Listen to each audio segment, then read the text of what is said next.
Hi friends, welcome back to our channel. ఈ రోజు మీరు చూడబోయే ఈ వీడియోలో వృషభ రాశి వారు మరో 2 రోజుల్లో అదృష్టాన్ని పొందబోతున్నారు.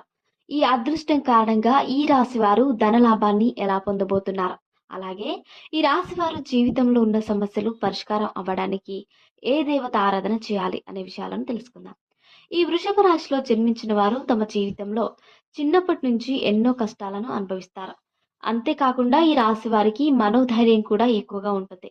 ఈ మనోధైర్యం కారణంగానే వారి జీవితంలో వచ్చే సమస్యలను ఎదుర్కొని ఈ రాశి వారు తమ జీవితంలో అద్భుతమైన ఫలితాలను పొందుతారు.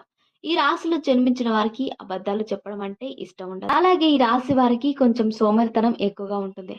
అంతేకాకుండా ఈ రాశి వారికి కోపం కూడా ఎక్కువగా ఉంటుంది. వీరు తమకున్న కోపాన్ని తగ్గించుకోగలిగితే తమ జీవితంలో అద్భుతమైన ఫలితాలను పొందుతారు.